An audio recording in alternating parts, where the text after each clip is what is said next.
Okay, well, again, thanks for being here, for the opportunity.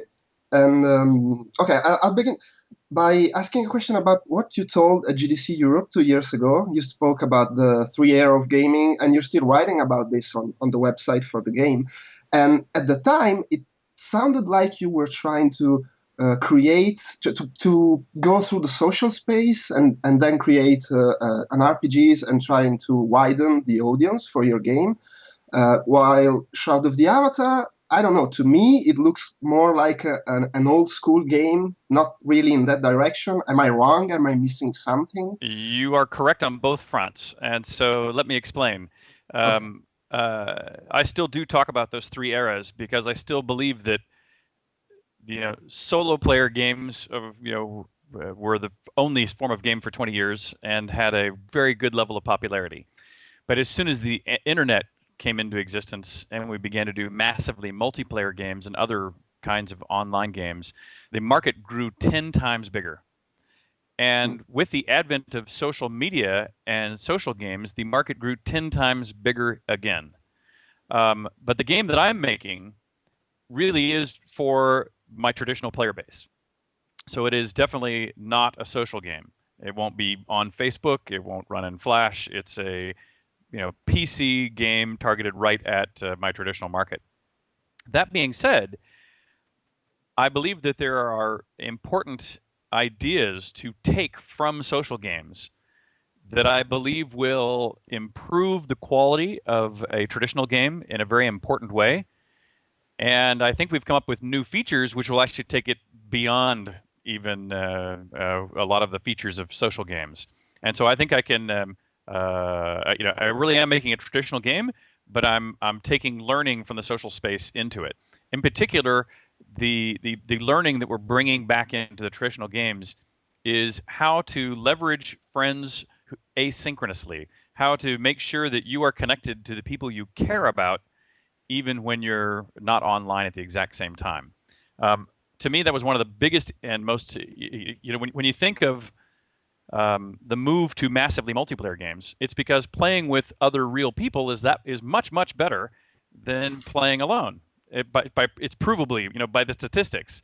An online game, a massively multiplayer game, costs just as much to buy as a solo player game, but even more to own because you have to pay a subscription usually, and yet more people play them. And the only excuse is that it's more fun to play with other people. If you look at social media games, 10 times again, more people play them. Uh, One of the key positive features is the realization that if you and me are friends in the real world, the probability of us being both gamers, both playing the same game, and both playing the same game at the exact same moment, and both being in the same game at the exact same moment on the same map is actually low probability. And so it's really important if I want to deepen the relationship, if I want to deepen the relationship that you and I have in the real world, is to make sure that if I visit your home while you're offline, I can add value to your gameplay experience. And I'll tell you about it, or I'll let you enhance my space, or vice versa. So we need to give people increase the probability of them meeting online and increase the way we can interact with each other, even if it's asynchronous. And so that's what we're trying to bring into a traditional game. Okay. And uh, you went through Kickstarter, and it was kind of something that people expected from you, since all these veterans have gone through Kickstarter to bring back the old style gaming. Is there a specific reason why you choose to do this now? Were you waiting for the right moment or something? No, um, we as a company, we knew that we eventually would likely end up selecting either a relationship with another bigger publisher to get access to the retail channel, which we've done many times in our past, or we would need to go back to the users to not only raise funds that we would need to market and distribute and even finish the game, um, but also by going to the players, we we're talking directly to the people for whom we're making the game. And so if we want to be influenced by either a publisher or the public, we'd much rather choose the public. But before we did this Kickstarter, we're a bit worried about the whole process of a Kickstarter because it may or may not work. Until you do it, you don't know if it's going to work. And so we had not elected to do it until we saw a few of our friends go through that process. And so people like Chris Roberts with Star Citizen, the Torment folks with Brian Fargo. Once we saw a lot of our contemporaries who are these traditional game makers doing well with Kickstarter, that's when we said, okay, maybe we should try this too. This might be better than going to a publisher. And it went very well. I mean, did you expect this kind of success? It's like double what you wanted. Yeah. So it was hard to know. We said, look, how much do we really need? We said, we really need at least 1 million. So that's why we put the 1 million out there. But we really had no idea whether it would be hard to get to 1 million or whether or what happened, which is we got to 1 million in like 3 days. And then the middle of a Kickstarter is always slow. So we knew that it would be slow through the middle. So again, we didn't really know what to expect on the back end either, and the back end went much better than we thought for sure. So I think if we were hard pressed, I think we thought, we'll make the 1 million. We didn't think that would be necessarily hard. At least we would have liked to believe it, but really it was who knows. And but the thing that was really surprising was how well it did at the last 48 hours. And for that, by the way, we are super thankful to our community who really helped us extend the reach of the game. And we brought in, 5,000 people or so in that last 24 hours. And even since then, we brought 3,000 or 4,000 more people in through the Shroud of the Avatar site. And I mean, from an outside perspective, obviously, we don't know what the situation is down there. But I thought many people who gave the pledge because they believe in you and what you're trying to do, but at the same time, they're kind of asking, okay, this guy went to space with his money. Why does he need my money to make a video game? It sounds strange. Sure, but of course, without getting too much into the details of my personal finances, I already spent all that money to go to space. And I've already put a bunch of money into this company, and we really did get to the point. We really do. It's just the truth. The honest truth is, we're going to have to. Looking forward, we either had to go partner with another publisher, or we had to go out to the community. And we thought between those two options, we definitely prefer the community, and we're very glad we did because obviously it turned out fine. Yeah, and I mean this way, I guess the point is also to have direct contact with users. It's kind of doing testing without having a prototype given to them. Well, right. Well, here's what's important about that, and here's why we liked it. As long as we knew that it would work, the reason why we so much preferred this route, and now that it has worked, now we're seeing the fulfillment of this route, is already with the community. Even during the Kickstarter, the community has already had us make tons of changes to fulfill their desires, which I actually think there is no question that every player and every team member thinks it's better. And one of those areas is, for example, housing. When all of our concept sketches for housing were fairly traditional, thatched roof houses in a medieval looking village. I mean, it looked like a aesthetically pleasant, normal medieval village. But the players were going like, well, can my house, instead of just looking like a thatched roof, one room place, can mine look like a little miniature wizard's tower? Or can mine look like a little cave entrance? Or can mine look like a houseboat sitting on the river? And we're going like, well, yeah, why not? And so we began to sketch those up too. And we now think the cities are going to look much more interesting, much more diverse. And it's all because of the player input. And so and we're doing that same thing with the all other kinds of crafting and player versus player combat and the combat system in general and the skill trees and progressions. All those things we're working through with the community now before it's even designed, much less programmed. And that is going to make us make much fewer mistakes. So we're going to waste less money.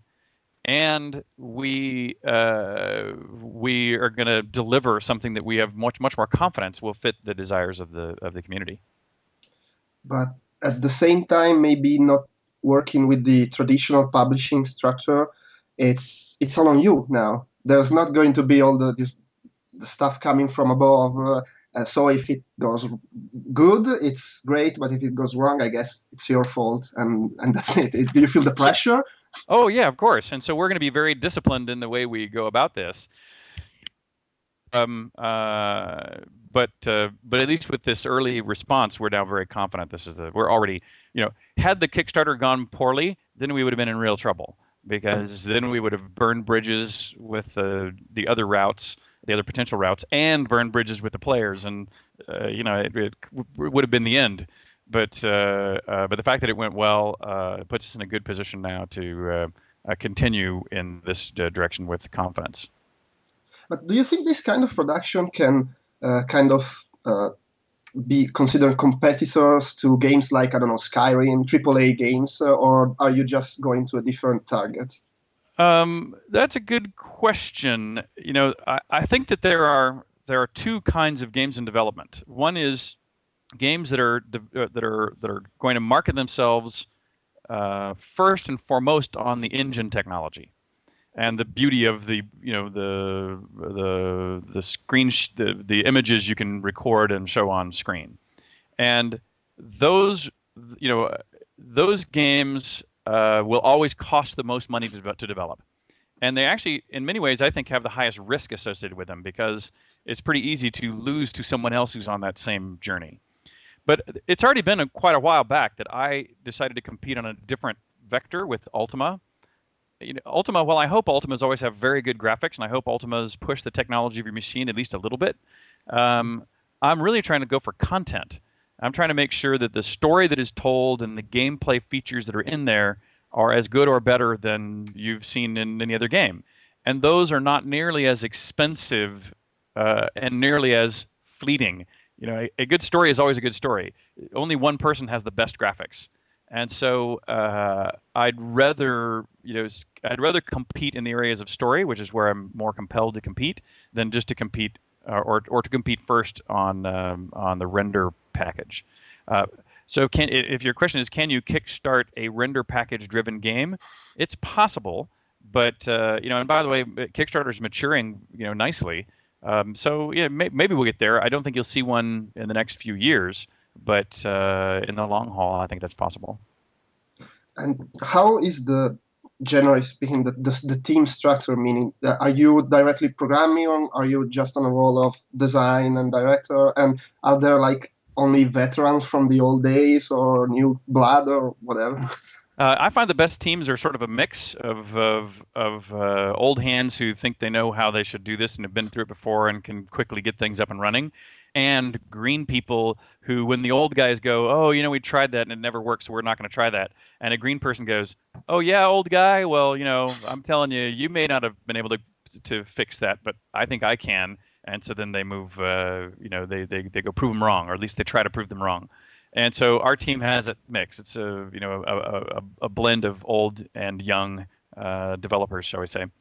And then as for me, while my primary job is design by all means, we actually have a really great set of tools this time. So we're building in the Unity environment, and boy, do I love those tools. And so it's actually letting me go in. I've actually written a little code. I've actually built out maps. I've written some scripts. I've been right in the trenches, even building out maps and play spaces to give examples to the rest of my design team of what I would like to see targeted. Which is pretty unusual for me. In the last 10 years, I've done very little in the editor's work, just because the design has been too demanding. And as we built the tools internally, really, you had to really be a person who would use the tools extensively before you could really do anything strong with them. But the Unity tools are phenomenal. And it's not an Ultima game, but still, I mean, Avatar, and there's Lord British. And did anybody from EA call you asking, what are you doing? No, in fact, we talked to EA about potential partnerships and things even before we got started. They're on their own path with the Ultima property, so we wish them well. I think actually if they do well with Ultima, then that's good for all of us. It's good for fans of Lord British's work, so to speak, in both the ones called Ultima and the ones not called Ultima. And so we'll see how the world evolves game-wise. But does it bother you not being able to go forward with Ultima directly? Sure. No, of course, I'd far prefer to have the word Ultima, but it's not within my. I can't force that to happen, so I'll go without it. And I guess we cannot expect many other references to that old, I mean, the Eight Virtues or Shamino. That. So the complex question, because there's certain anything that's a trademark or would be considered a derivative work, then no, we won't do that. So we're building a whole new world, a whole new set of stories, etc. But Lord British is there. The concept of virtues are of course there. All those things are public domain. There's so anything that's just considered good writing. Of course, we're going to continue to do. Okay. One question. I don't know. There was the bad game designer they suck affair recently. You released a statement. I think you kind of explained yourself, but I'm curious now to hear what you think about recent RPGs, if not specific games. Generally speaking, what you like or what you don't like about how RPGs are made now. Yeah, and so first let me just do a little clarifying statement for you about the whole issue, which is that first of all, if you read the full transcript of what I was talking about, by no means was I trying to disparage game designers in general. There's tons of great games out there. In fact, I play more games today than I have in any point in my whole life. So I'm a big fan of a lot of great games. And every great game, by definition, had a great game designer behind it. So there's lots and lots and lots of great game designers. And I was not even trying to put myself in their same class with my comments. What I was trying to say is that training to bring in a new designer is really hard, because while programmers can go to school and learn how to program and produce code samples to prove that they're good, and artists can go to school and learn the tools and produce a portfolio to show that they're good, designers don't have that luxury. It's really hard to, even if you are a good game designer, it's hard to show that you're a good game designer. It's hard to put together a portfolio, and there's very few schools that you can go to teach you good game design. I mean, there's a couple, but there's just not many. And so I was really saying that most people who apply for the job of game designer are not that good at being a game designer. And even if they were, you couldn't tell by looking at the piece of paper, which is what my comment was based on. It was not. I was really not trying to be disparaging against other designers. Anyway, that aside, if I look at the state of particularly role-playing games. So by the way, I think the state of first-person shooters rocks. I think the state of I like to play tower defense games. I think there's a ton of really great tower defense games out there, and there are some really great role-playing games out there. In fact, I would put Skyrim, since you mentioned it, on that list. I think it's a really great role-playing game. But I also think that, especially in the world of MMOs, that we've sort of gotten into a bit of a rut. That I would describe, most MMOs, I would say, are built in the model of EverQuest or World of Warcraft. And that model, to me, is a model where every player is first and foremost a combatant and may have an additional skill for crafting on the side. Compared to, say, Ultima Online, where while more than half the players were combatants, there was a significant number of players that were never, ever, ever involved in combat. They had a full life they lived that really was completely unrelated to combat. That was me, by the way. Yeah, as a case study right there. And so I think that has left an opening, because I think we're sort of in, and another thing I would say about that rut that we see a lot is role-playing games. You often run around in the world and click on everyone that has the exclamation point over their head that says, hey, come talk to me. And when you click on them, you just go, yeah, okay, whatever you had to say, I'm not really reading it. And then whatever you had to do is probably in your quest log. So you then click on the first thing in your quest log, and an arrow shows up on the ground. And then you follow the arrow on the ground until it leads you to close or to exactly where you're supposed to go to do your quest. You finish your quest, and then you repeat. And I'm going like, wow, we started trying to make the game easier to play. So the motivation to do these things was to make it more accessible to a broader audience. But the result is that it's now sort of mindless in a lot of games, or a lot of parts of these games is sort of, just mindless repetition and level grinding. And so that's what I was trying to speak to, or I would like to speak to with Shroud of the Avatar, is saying, we're going to go fix that problem. We're going to try to don't hold your hand so much. We'll give you enough hand holding to make sure you're not confused and lost. But then we're going to allow you to feel like you're actually exploring and thinking versus just following the arrow. Well, that's hard because I mean now we're used to be held by hand, and even me, I was used to the old ways. But if I do some retro gaming, it's always hard because it looks clunky and it's hard. I have to draw a map or whatever. It's difficult, I guess, for you also to try to balance it. Right, but we're going to look for that balance. So we're going to try to make sure that, like I don't think it's possible for us to go back and make people get out notebooks and keep notes, of all their activities and draw maps of every dungeon. We have to have auto mapping and things of this nature. But for example, the one thing I'm going to try not to have is a quest log. I just think that, and I'm also as I'm talking with the community, I'm getting more and more confident in moving away from not just quest logs, but menu-based conversations where you click, you just keep clicking until the options go away. I'm actually seriously considering going all the way back to, you walk up to me, you click on him, and he says, "Hello, how are you? What would you like?" And then you type. Oh. Because why not? There's no, most people can think of, most of you can type.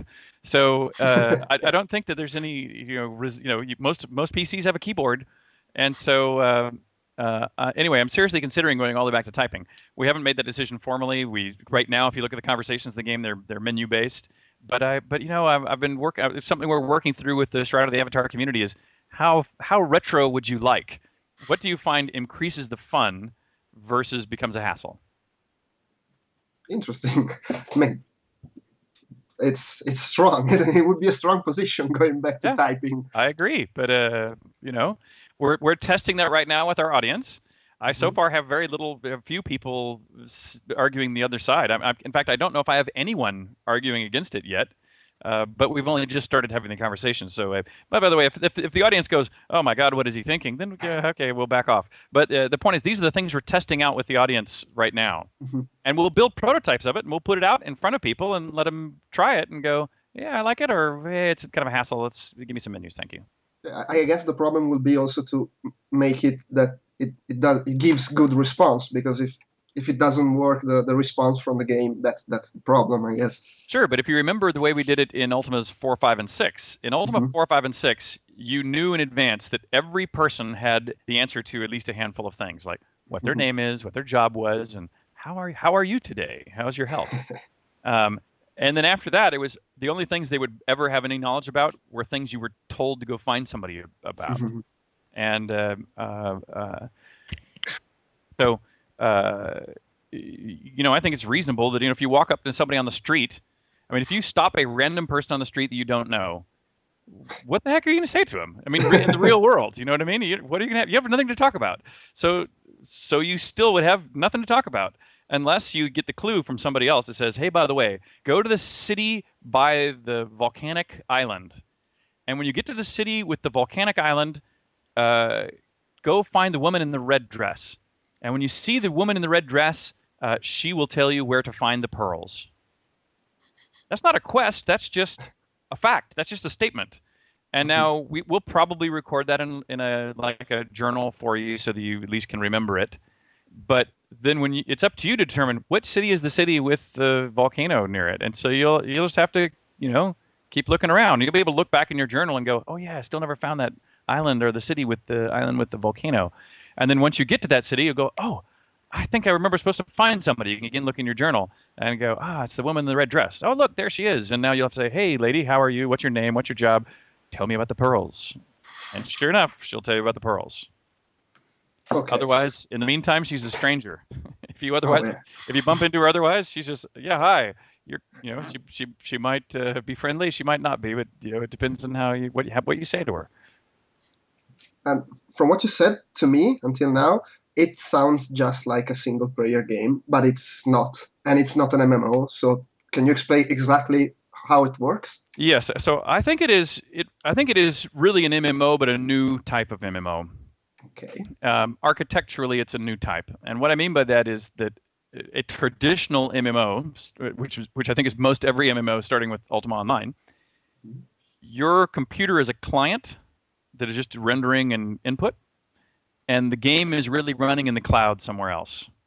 And that's one of the reasons you need a subscription fee to support it, is there's a lot of money being sunk into the cloud holding those servers. On the what we're going to do is first of all, I wanted to be able to play the game when I was occasionally offline. And so we said, so we'll put on everyone's machine is both the client and the server is on your machine. And that way, if you're temporarily disconnected, you can still continue to play the game, at least for some period of time. But we plan to limit how much time that is offline, just so that we don't have to worry as much about cheating. And so the game does need to periodically check in and confirm that you're playing by the rules.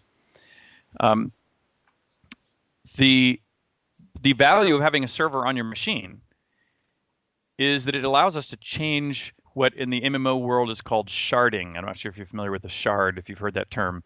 But that's actually a fictional term out of Ultima. It means this part of the shards of the gem of immortality of Mondane the Wizard. And each shard was a copy of the reality of the universe. And the reason why we had to move into shards is because we had too many. We were too successful. We originally planned to put everybody in one world, but then more people came than we planned, and so we had to build a second and a third and a fourth and a fifth and a sixth and seventh and eighth and ninth, 10th world. And so we called each of those a shard of reality. So if your friend starts on shard 2 and you start on shard 5, you will never see each other ever in your virtual life. What we're going to do is change the concept of sharding, where everyone is again back in the same single virtual world. But every time you move maps, every time you go into a town or a dungeon or a scenario of any kind, and every time you come back outdoors to the outdoor map, so each of those map switches either direction, which happens every 3 minutes to 30 minutes, we reshard who you are with. And we do it based on a priority of, we want you to see the people you actually know in the real world. So we're going to start with your actual friends that we'll pick up because you either tell us in the game that that's my friend Bob, or you give us access to your Facebook friends list, or your LinkedIn friends with list, or your G+ friends list, or your email contacts. We don't care, or none. But the point is, we'll start with any friend of yours we know you want to play with them. You want to see them very likely. Then we go down to the friends of friends, and maybe even friends of friends of friends, because those are people who you have some connection to, and you're like, hey, I don't know you, but we must have a common friend. We're here in this town together. There's got to be some connection between us.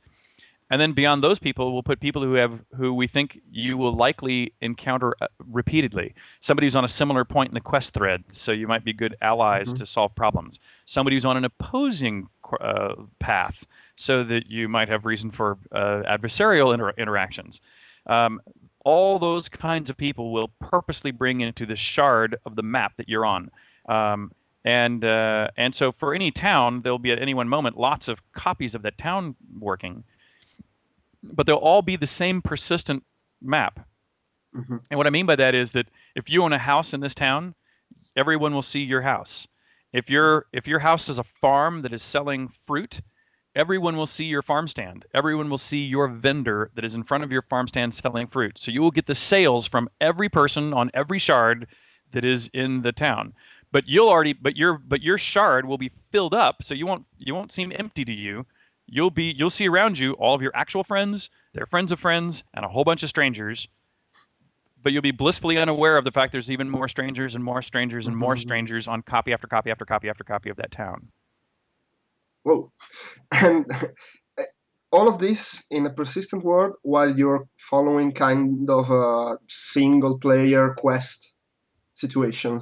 Yes. So the story is actually a multiplayer story. So one of the big innovations we think we're coming up with is how to tell instead of just telling one story where everybody's on the same path at the same time, we're telling a multiplayer story where the game first studies you to say, okay, what journey of a story is right for you, and that very well may be different than your actual friend who's standing next to you.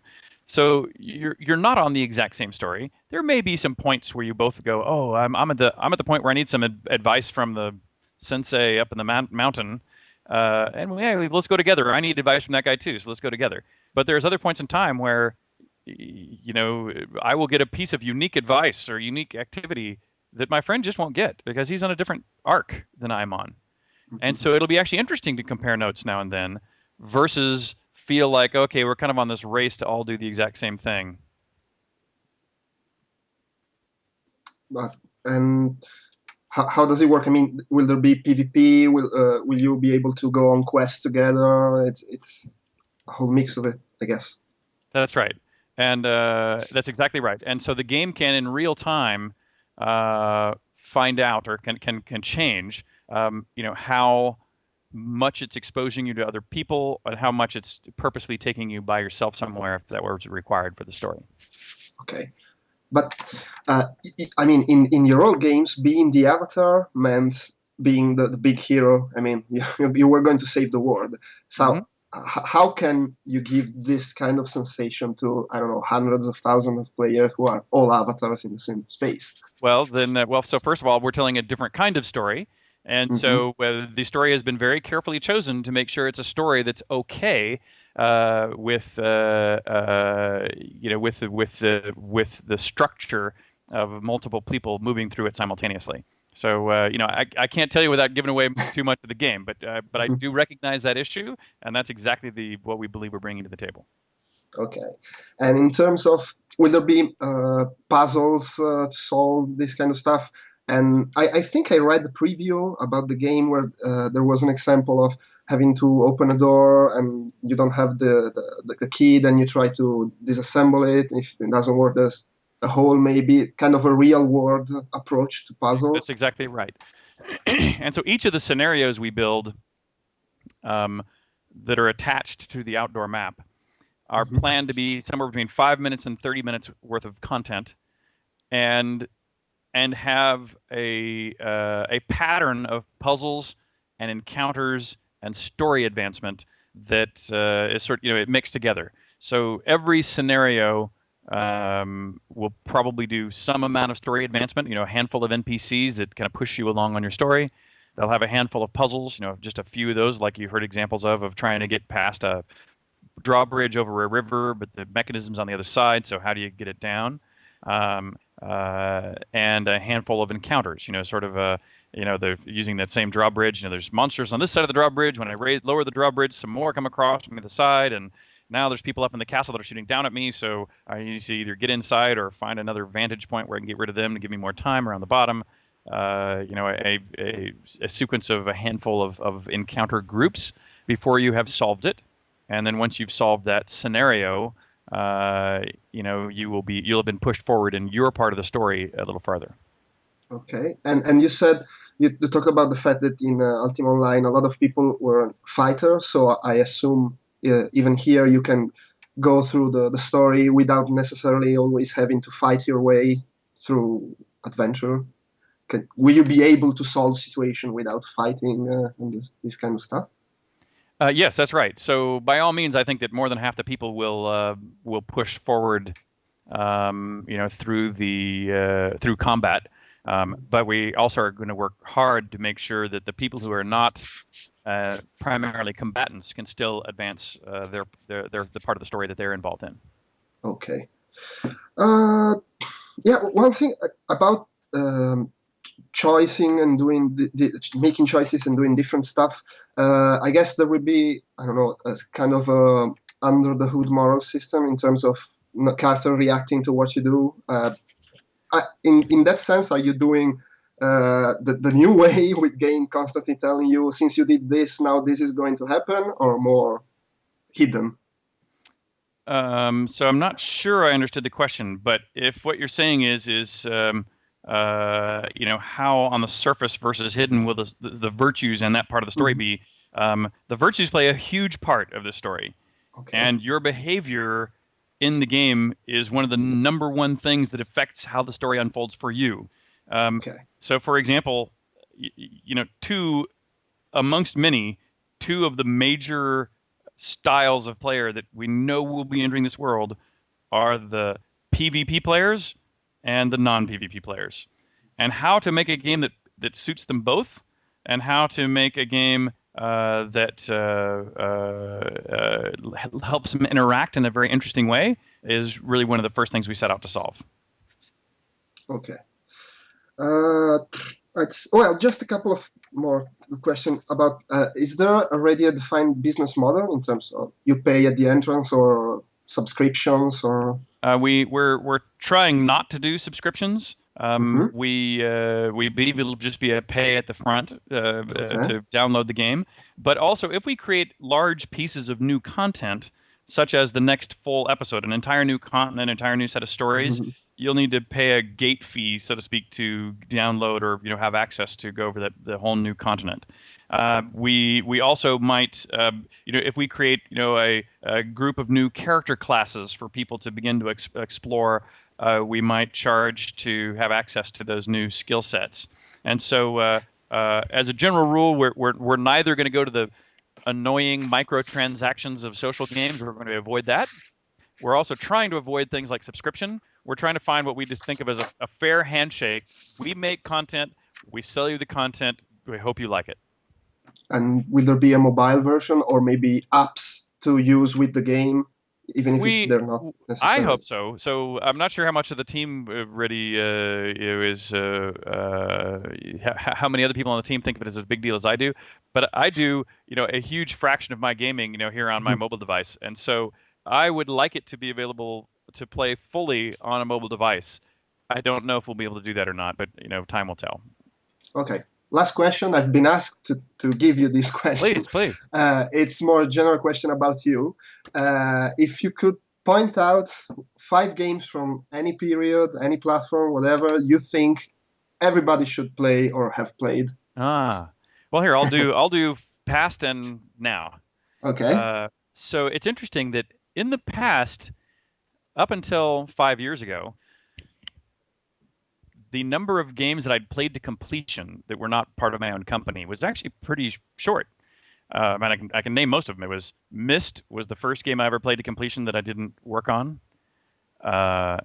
Then, not in any particular order, but games like the original Warcraft, the RTS Warcraft, and actually even more than that, I enjoyed the original Command and Conquer even better. Then Battlefield 1942, the original, Medal of Honor as a first-person shooter. I played a lot of WoW, and there was probably 3 more. But those 6 plus a few more were really the games of the past that I really enjoyed. Interestingly, the games I enjoy the most right now, in the sense of, again, by that same metric, as I've played them so much, I've finished them, and often multiple times. Most of them are right here on my mobile device. And so I'm just going to read off my little list here. So I'm going to look up here and go, the first mobile game I played to completion, and I said, mobile games are here because I love this game, played it to completion. And before that, that little Snake and other crummy games on phones were crummy. Where, Spider was the first one I played to completion. The game I still love more than anything else is Plants vs. Zombies. I also like the Creeps and Battleheart for more of a role-playing game, Pocket RPG, World of Goo, Field Runners. Those are the games that over the last year or so I've played the most of, sometimes on the PC and sometimes on a phone. Okay. Thank you.